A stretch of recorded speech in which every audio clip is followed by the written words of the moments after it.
جب جبرائیل علیہ السلام لوط علیہ السلام کے یہاں مہمان بن کر ٹھہرے اور قوم لوط نے ان کے گھر کا گھیراؤ کر لیا تو حضرت جبرائیل نے ان لوگوں کے منہ پر اپنا پر یوں مارا کہ وہ سارے لوگ اندھے ہو گئے۔ اس کے بعد قوم لوط کے علاقے کو اپنے پروں پر اٹھا لیا جو 5 شہر پر محیط تھا اور انہیں زمین پر پٹک دیا۔ جب زکریا علیہ السلام نے اللہ سے اولاد کی دعا مانگی تو جبرائیل علیہ السلام ایک خوبصورت جوان کی شکل میں ان کے پاس آئے اور انہیں ایک نیک و صالح اولاد کی خوشرنجی دی۔ حضرت عیسیٰ علیہ السلام کی پیدائش بھی جبرائیل علیہ السلام کے کلمہ کن سے ہوئی۔ مختصر یہ کہ پیغمبروں کے واقعات میں حضرت جبرائیل علیہ السلام کا ایسا کردار ہے گویا آپ نے دنیا کی تاریخ کو بدل ڈالا۔ تمام نبیوں کے پاس حضرت جبرائیل انسانی شکل میں آتے تھے، لیکن آخری نبی حضرت محمد صلی اللہ علیہ وسلم نے حضرت جبرائیل کو ان کی اصلی حالت میں دیکھا ہے۔ جبرائیل امین اور حضور صلی اللہ علیہ وسلم کی پہلی ملاقات کا واقعہ نہایت ہی دلچسپ ہے۔ دراصل حضور کو تنہائی پسند تھی اور آپ غار حرا میں جا کر عبادت کیا کرتے تھے، لہٰذا ایک دن غار حرا میں آپ عبادت میں مشغول تھے۔ اس اثنا میں آپ صلی اللہ علیہ وسلم کے پاس ایک فرشتہ آیا اور کہا پڑھو۔ آپ نے کہا میں پڑھ نہیں سکتا۔ فرشتے نے آپ کو سختی سے دبا دیا، پھر چھوڑ دیا اور کہا پڑھو۔ حضور نے کہا میں نہیں پڑھ سکتا۔ فرشتے نے دوسری مرتبہ دبایا، پھر چھوڑ دیا اور کہا پڑھو۔ حضور نے کہا میں نہیں پڑھ سکتا۔ تیسری دفعہ اس فرشتے نے آپ کو پھر دبایا اور چھوڑ دیا اور کہا اپنے اس پروردگار کا نام لے کر پڑھو جس نے انسان کو پیدا کیا۔ اس کے بعد آپ صلی اللہ علیہ وسلم گھر واپس آئے۔ آپ کا دل لرز رہا تھا۔ آپ اپنی زوجہ حضرت خدیجہ کے پاس آئے اور کہا مجھے کمبل اڑا دو، لہٰذا انہوں نے آپ کو کمبل اڑا دیا۔ جب آپ کی گھبراہٹ کچھ کم ہوئی تو آپ نے حضرت خدیجہ کو سارا واقعہ بتایا۔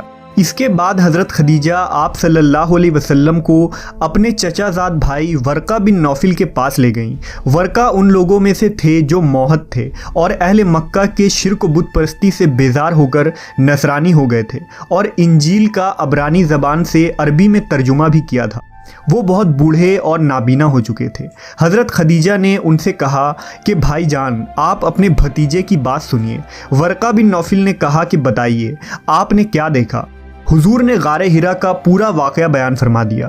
یہ سن کر ورقہ بن نوفل نے کہا یہ تو وہی فرشتہ ہے جس کو اللہ تعالیٰ نے حضرت موسیٰ کے پاس بھیجا تھا۔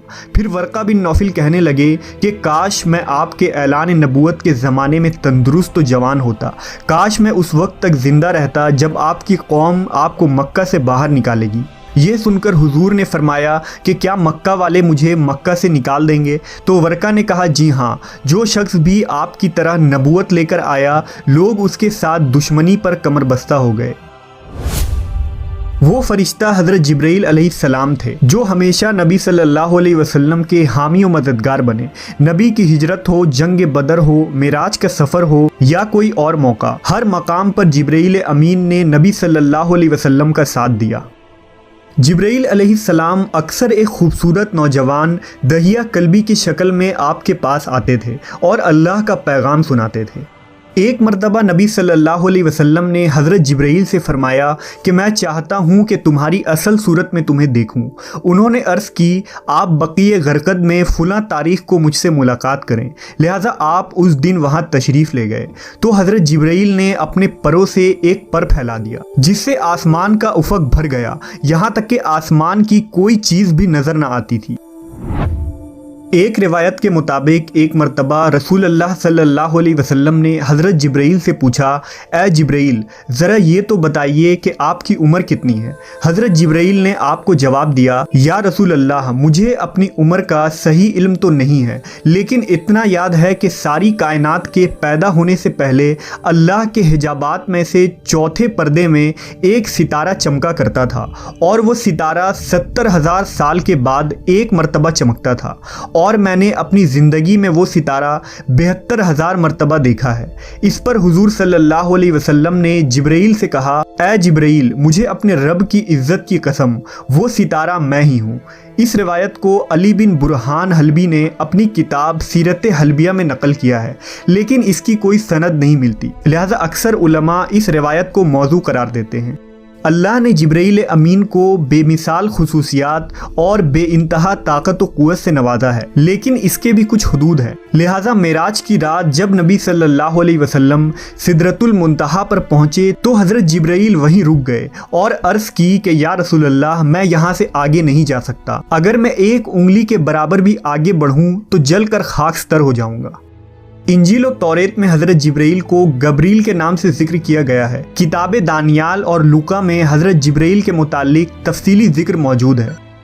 مشہور فلسفی ابن سینا نے حضرت جبرائیل کے ذات کے متعلق اپنی تحریر میں ایک لمبی بحث کی ہے اور یہ ثابت کرنے کی کوشش کی ہے کہ حضرت جبرائیل دیگر فرشتوں کی طرح نہیں، بلکہ انہیں روح کے ساتھ عقل بھی عطا کی گئی ہے جس کی کیفیت ماورا ہے۔ جبرائیل امین کے اندر وہ صلاحیتیں ہیں جو ایک عام فرشتے کے اندر موجود نہیں ہوتی۔